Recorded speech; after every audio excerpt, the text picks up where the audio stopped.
Welcome back to Kumba Hineni, a podcast on intersectionality, more than skin deep. I'm your host, Enzi. And again, y'all, as you see, well, you can't see because you can't see me. But we got Graie Higgins here again with us this week, and really excited to just talk about joy, talk about Black joy, and really, just kind of review this month. This has been a really exciting month, I think. I always love being Black, obviously, because I talk about that a lot. And this month was one of those months that was exciting to be Black, even the Super Bowl. So, welcome again, Graie. I'm very excited to have you and, just talk about Black joy. Man, I'm excited to be here. And I think to that point about this past month, it's been such a place of particularly kind of that Black excellence, kind of Black, right? And I think there's so many different kinds of expressions, but man, it's definitely been just a month of just loving to see Black folks win right now. That kind of celebratory Black excellence kind of joy just feels so big right now. Yeah. I mean, that's the you talk about winning, so I'm just gonna right talk a little bit about the Super Bowl because I'm a huge Kansas City fan. I typically don't talk about the name of the team because I believe it needs to change. We were the Kansas City Kings as a basketball team. Kansas City Kings makes sense. At the bare minimum, I would love for us to change our logo and our stadium name. I'm going to name this on air because people get really confused. Our mascot is a wolf, so there's nothing wrong with the Kansas City mascot. And as we have conversations, it's important to know that because as we're pushing for change, we got to know what we're talking about.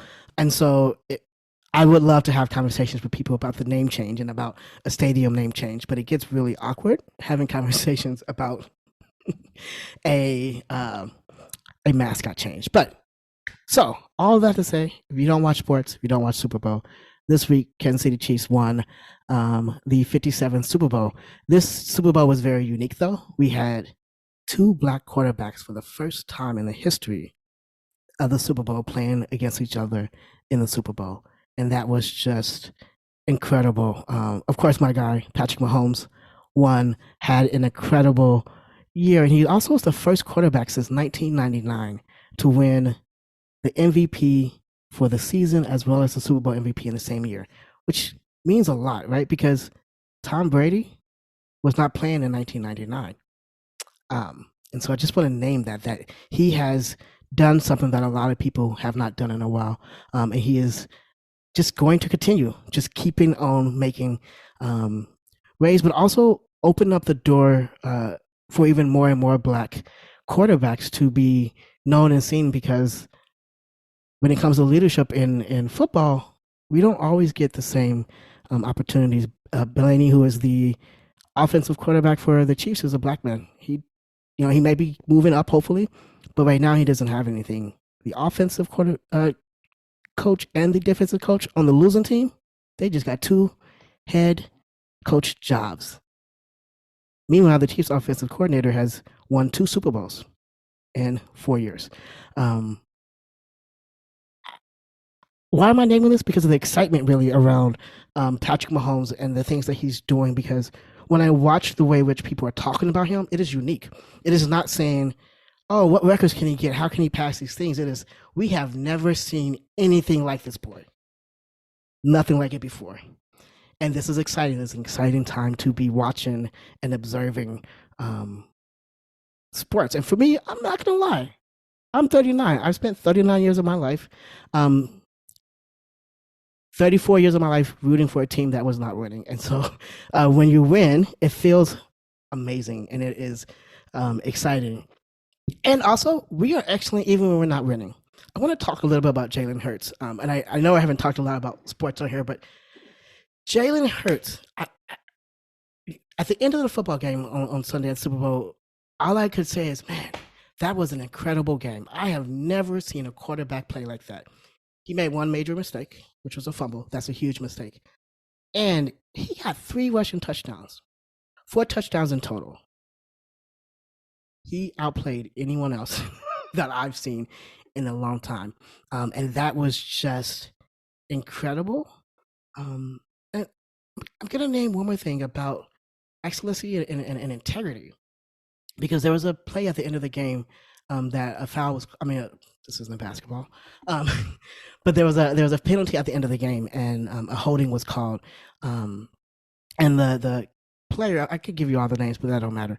The player that did the holding was a black player, and at the end of the game, I was really impressed because folks saw that play as controversial, and he said, "I did it. I tugged on his shoulder. I mean, I tugged on his jersey, and I hoped it wouldn't have mattered." I'm bringing that up because that's integrity. That's excellence, and we tend to highlight when our athletes are cocky or when they're doing other things. But I want to highlight that was incredible. That he said, "Nah, I did that. It was wrong, but I hoped it would slide in." And so naming that piece was just exciting. There's a lot that happened this month, and so I'm not gonna keep talking because I could. And so I would love. I one of the biggest things, a couple of years ago before the pandemic, I said to myself, I'm going to go to a Beyonce concert, but I don't have $250 to go to the concert. Or I don't want to splurge $250 to go to the concert. I'm going to stop there, Gray, and let you take it from there because, yeah. I also was very excited about the Super Bowl, and for slightly different reasons. I'm not the biggest sports person. So, when we talk about this, I was like, yeah, let's talk about the Super Bowl. The sports part was very cute. There was a very exciting moments. I could tell that it was really good football. But otherwise, I don't have a lot to say. But, I think there's so much in there, though, about just the totality of Black excellence in a way that has set a tone for the country about what cultural excellence looks like, about what I also hear you talking about in terms of excellence of skill and commitment and integrity and way of being, right? And all different ways of that kind of shining Black excellence and joyfulness in it as well, right? And thinking about listening to and watching Cheryl Lee Ralph sing Lift Every Voice and Sing at the Super Bowl, and both the joyfulness of that moment to hear that sung in this context. And as you mentioned, to have two Black quarterbacks, to have all these moments of history, and all of us ain't got to love football, all of us ain't got to love, but to be sitting in the becoming part of that history in a very exciting way. And also for me to be thinking about people's careers, in a different kind of way.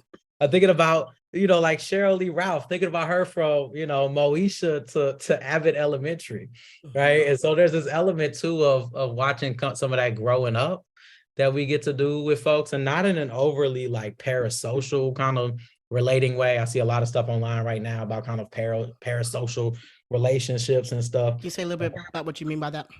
It's kind of, one-sided kind of relationships. Oftentimes people have crushes and fandoms, relationships with celebrities, stuff like that.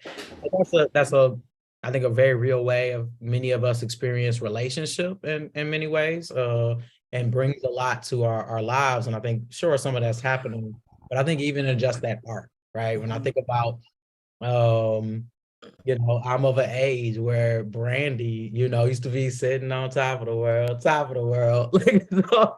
And to see Cheryl Lee Ralph's career transform in this way from being from being the stepmom on that show, to all the celebration and excellence of Abbott Elementary, right? Is in the love that very clearly shines through in that, both for the craft and for the work, and also for Black folk. And there's been something so big, I think, right now, and that's been so much of the excitement to me about Black joy, is it feels like it's the kind of excellence that loves Black folks back, right? I think about Rihanna's halftime show. Right, there was a lot of energy, and I definitely was one of those people who was like, "What is she gonna do? What?" And I'm gonna be real, y'all. I watch Super Bowl games. I don't watch the halftime show. I use the commercials and the halftime as an opportunity to take care of my business. And I watched this entire halftime show, which meant that I had less time to do other things. It was good. It was great. And some of it was a mix of the beauty of being unbothered, Mm-hmm. the like showing up and being fully herself. And like she was hinting at it before, and they're like, are there gonna be any special guests? And she was like, I'm thinking about it. Maybe a guest, to be sitting there and that being like with all these other people being like, oh my God, is this baby number 2? Like, are we making an announcement? You know what I mean? The energy, like it felt good to watch. And I was sitting there holding my 3-month old nephew while watching it too. Right. It's And just beautiful. like, yes, he's falling asleep. There was something about that energy. She was fearless. Like, Yes. like I cannot get up on heights like that. Come on. And not if I'm pregnant, for sure, can't do that. Nope. Right. But again, there was something about like there was the love that to me came out in that excellence, both like deeply that love of, and that for me is some of that like unbothered energy, right? Mm-hmm. Giving of like just giving, and also but like no, keeping some of it for herself, for her own well-being, well-being of the life that she's holding, and also yes, being very daring and like giving the people something to look at, like And isn't that I realized maybe I was excited because Rihanna hasn't done anything in a long time, which means that I'm not behind anything, right? Like, and right, isn't that in many ways she gave the people what we needed or wanted or was looking for at the moment. yes. Said, I need to take care of myself, and did whatever she needed. And not that it was a public announcement like many people do, but it's I need to take care of myself. I'm gonna have kids. I'm not gonna have any shame, which is huge, right? Like, Yes. I did the math and realized that she's younger than I am, and that's cool because still, I'm gonna put her in my generation and say that like growing up a black woman in that time, and having, regardless of how old, like having kids and being able to do that with pride and not have any shame about showing that, like that is just, that's beautiful. That's all I'm gonna say is that is beautiful. Amen. Amen. And it's something about the beauty when you talk about there's just I don't I'm resistant to talking about kind of the like backlash and the things, kind of the response, uh sometimes, and thinking about the ways, kind of part of how anti-Black racism functions, like the response and reactivity to Black excellence and Black joy and Black beauty making and being, and Black autonomy and self-authorship in that kind of way, right? But also, again, the persistence that we have in the face of all of that. And that's part of, I think, what feels so good, like you're saying about this past month. It's that the persistence through it, right? And I think there's we're sitting there talking about Black joy and Black excellence. And, we were discussing beforehand, like inevitably we'll end up talking about music, right? It's like, we're never going to talk about the Super Bowl. We're definitely going to talk about music too. Of course, Beyonce got tickets on sale. Beyonce is on tour. If you didn't know yet, Beyonce is on tour. And up until just now, I mean, we actually don't have to take any of that. You heard part of the conversation. Beyonce's tickets went up. I mean, for a long time, up until just now, all the tickets I looked at was $250 for nosebleed tickets. There's tickets that's $1,200. And naming that because she did it, right? Like it's not accessible to many of us, and she was like, I'm gonna keep stacking for my kids. I'm gonna keep building for the future. I have a lot of thoughts about capitalism, but she's doing what she said she was gonna do, and she is building for the future. Because white artists do that stuff all the time. Their prices go skyrocketing, and we don't think about it. And so, like I mean, not just right. How much was Michael Jackson's tickets at some point? Like if we're thinking about the time period and everything else, like I have no clue. But watching whatever. So naming that, like in some ways, she's doing that, and she's being successful, and which also has us, we have to name that sometimes when our when we have the Black excellence and some folks being successful, that also means that they become less accessible to other Black folks, and that is just a thing. Sorry, Greg, go ahead. No, I think there's both something to be said about, like, yeah, black capitalism is what it is and will not save us either. And the things and choices and paradigms people have to buy into and internalize in order to be successful and all that kind of stuff. And there's always to me something about, and we still get to have joy, damn it. Like, what I mean? We can think peace, we can critique, we can all of that. But And we still can have joy. also when single ladies come on, like, nah, like it's on. I don't Yeah. love on top is love on top. Like you Right. will not break my Well, soul. Like I don't. and we can also, right, like we a little for a little, like both, and like we can sit in the whatever of it and still move forward. We can't Mhm. completely dismiss capitalism and ask for our 40 acres and a mule. Yes. That's anyhow. Sorry, that's just I just don't know how we could do that. I think the point for me is I think I'm trying to take some of the challenge right now, and maybe this is I'm trying to get ahead of Adar, right? So also we have this blessing of being in a multiplicity of time, right? Kind of in the American calendar right now, we're in Black History Month or Black Futures Month, and you can orient in many directions, and in the Jewish construction of time, we're coming soon into the month of Adar, the month of joy, right? The Talmud says when Adar enters, increased joy. And so I'm trying to, I think, be a little bit in some of like that invitational practice of staying in the place of no, actually, like there just is joy there. Mm-hmm. Like there's gonna be a whole lot of capitalism happening on StubHub and Ticketmaster and SeatGeek and all of that, and all the stadiums all around the world, all love it. And there's also just a joy that cannot be quantified, Mm-hmm. that cannot actually be commodified in that way, right? Yeah, and uh, you know what I want to name is thinking about how we shame people for Mhm. not putting a dollar sign on what joy looks like.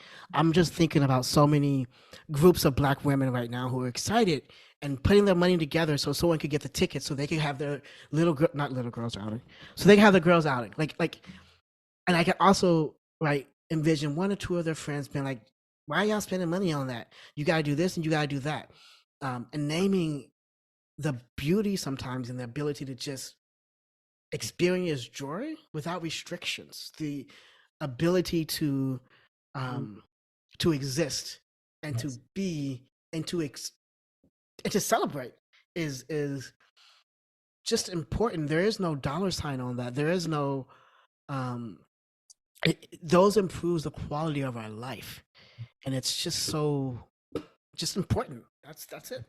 Mm-hmm. There's something about like those words persist, exist, and celebrate that feels so crucial when I think about like Black joy and that idea of Black joy, right?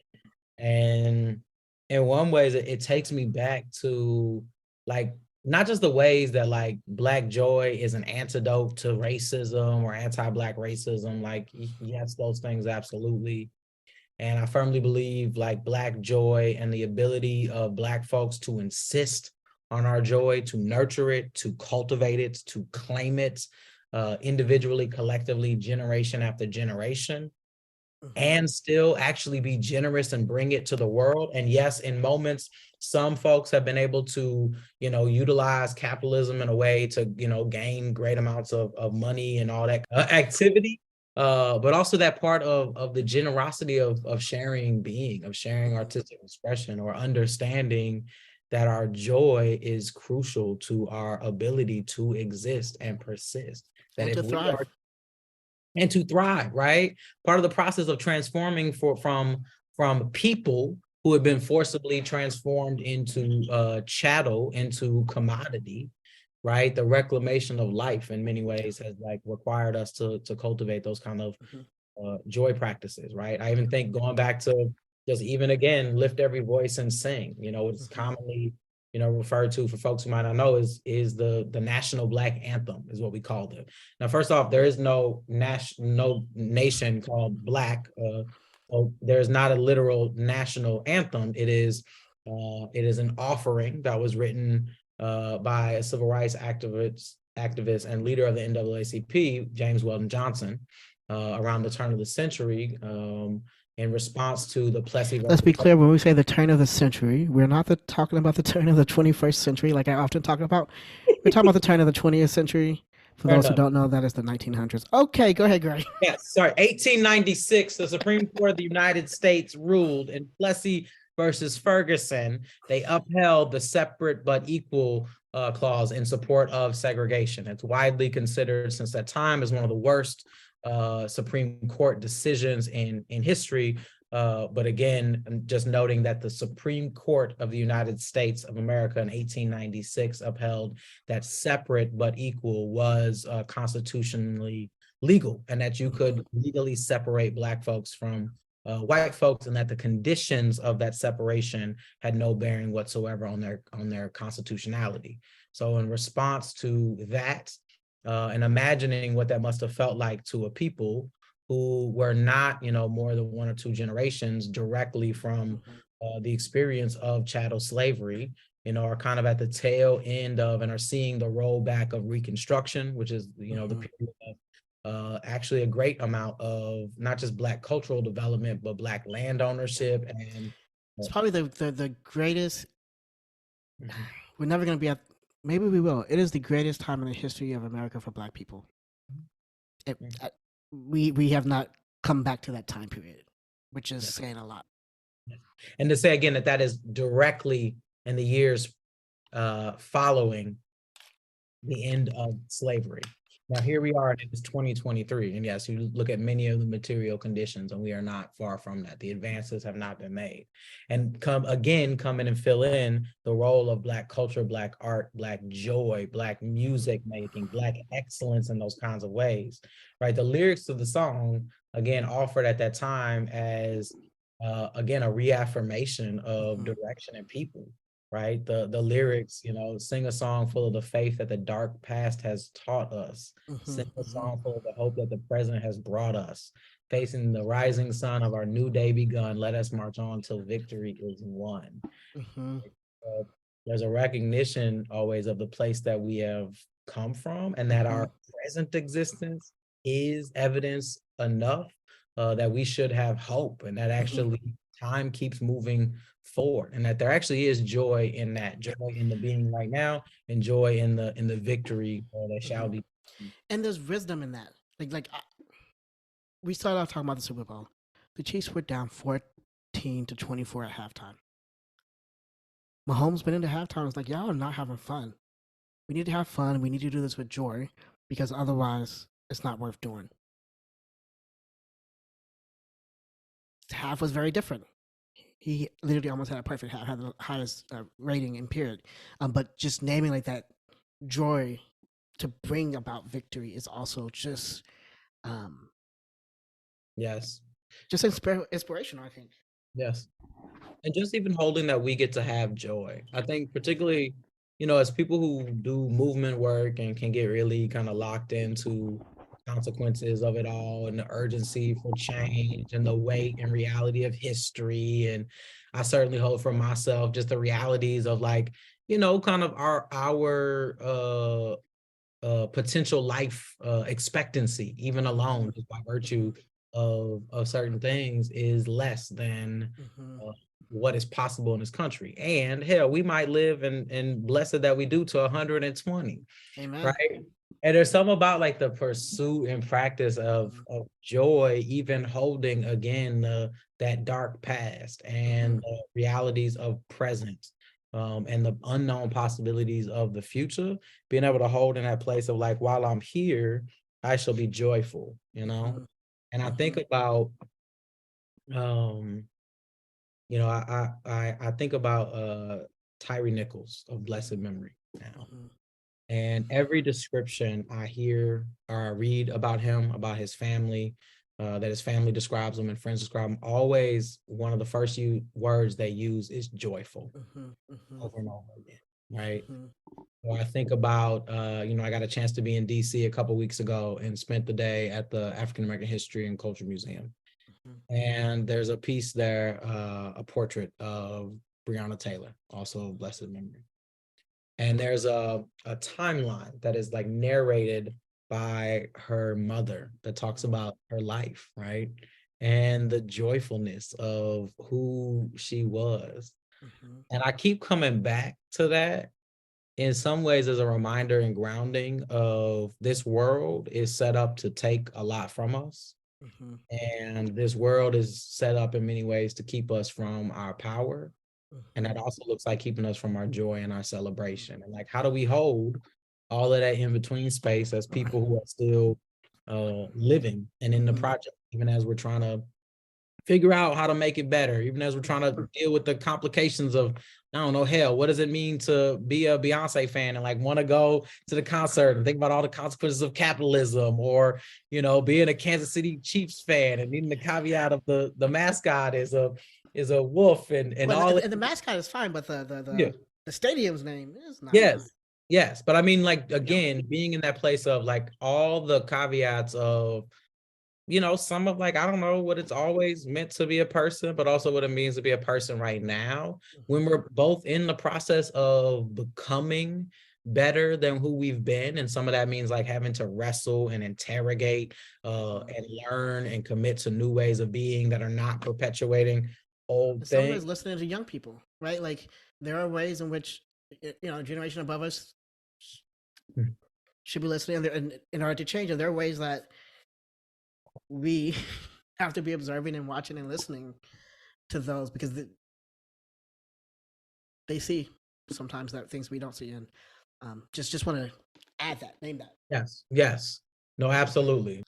We didn't get to talk about Viola Davis. I don't know why my mind went blank. I don't watch a lot of TV. I'm just gonna name that.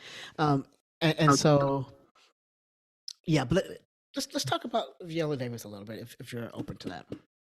Could we also just talk about another like just career and masterclass in excellence in craft first and foremost, and like excellence in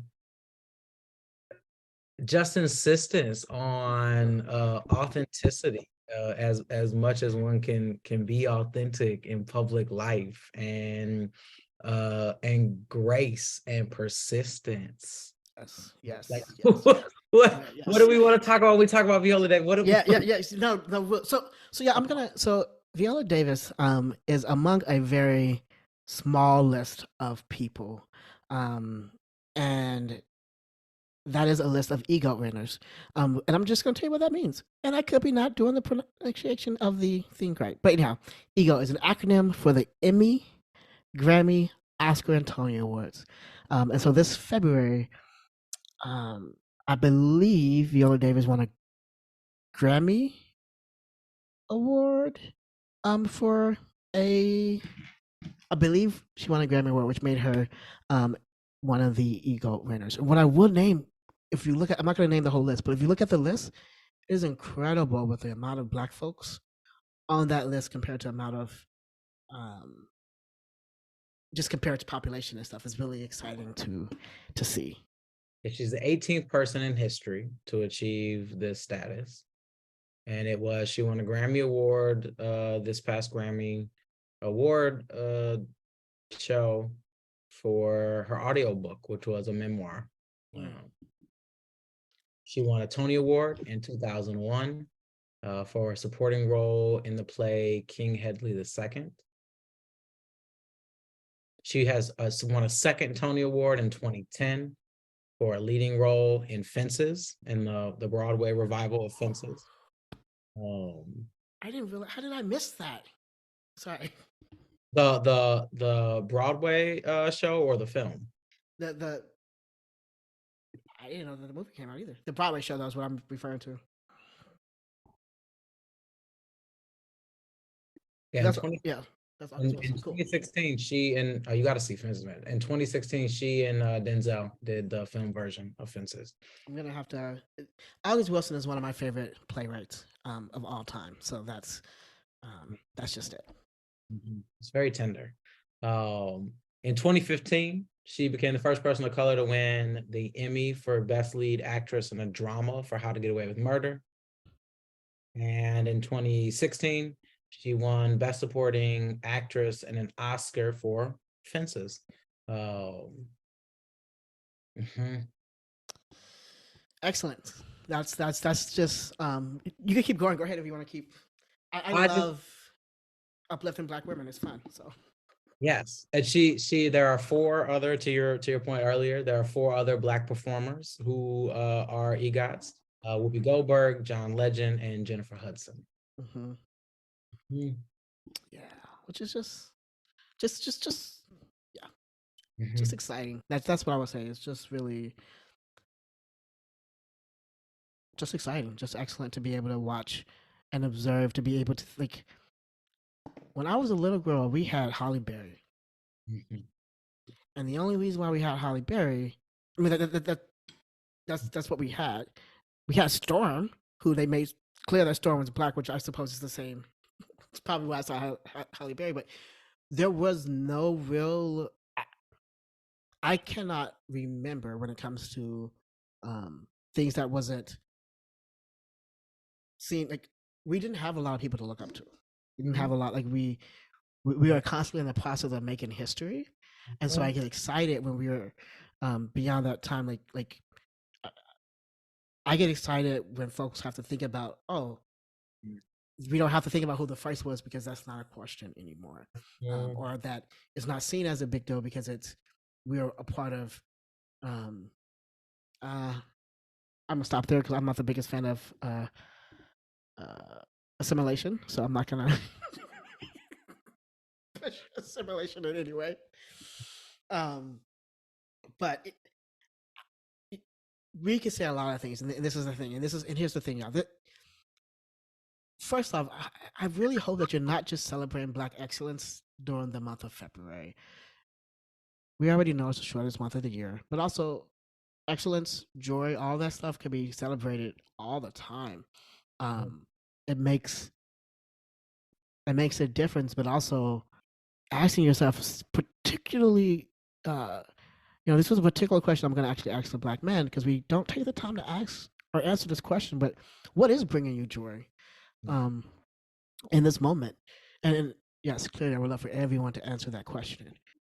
And we want to just continue to be uplifting, continue to be exciting as we enter into different times. Yeah, March is Women's History Month, and as we talk about Black joy, maybe you could spend some time in March really digging into and uplifting and looking into the women, the Black women, and the ways in which they exude joy. Oftentimes, they as in whoever you're looking into, not they as in the collective. But just want to really, name that and name how do we learn and understand and explore and just open up our possibilities. Um, any before we get done, anything Gray that you want to add in to this uh episode about Black excellence, Black joy, any of that jazz? I really like music, and there's so much about the expression of joy that just comes through people's voices. And I particularly, I love gospel music and I love R&B. And to me, those just feel like big, Black, joyful genres of music. And I've just been thinking about today about how much I love like a song with just a stunning run. Like there's just, whether it's Beyonce's Plastic Off the Sofa or Aaliyah's I Care For You or this Coco Jones song, I See You. Just there's something about the control and beauty and the offering of the gift of voice in that way that always carries and expresses so much history, and oftentimes that kind of like pain and the come through of it. And as they say, like, thank God I don't look like what I've been through. There's also something about like, thank God I sound like the transformation of pain into joy. Um, And I think about like in that spirit of kind of time moving forward, just again to come back into, we'll be coming into the Jewish month of Adar, right? And there's many ways in that time in which both joy feels very present and accessible, kind of even in the structure of the calendar and the kind of coming into spring in many places, but also the ways in which joy is still hidden, kind of like seeds that are not quite ready to sprout. And so I think about kind of the runs in that way, the kind of vocal runs that get present as we transfer them moving forward, kind of through the month of joy, and may we find it in all the big and small but beautiful ways that it can come to us. Amen. Amen to that. Graie, thank you so much again for joining me on this show, on this air. I always enjoy being with you, and it's just a time full of joy for me. Always. So thank you again, y'all, for listening to this episode. This is Enzi Vakuba Hineni, a podcast on intersectionality, more than skin deep. Until next time. Kumba Hineni, a podcast on intersectionality, more than just skin deep, is a part of the Jew Folk Podcast Network, a product of Jew Folk Inc. You can email the show at podcast@tcjewfolk.com. For more information, go to tcjewfolk.com/podcast.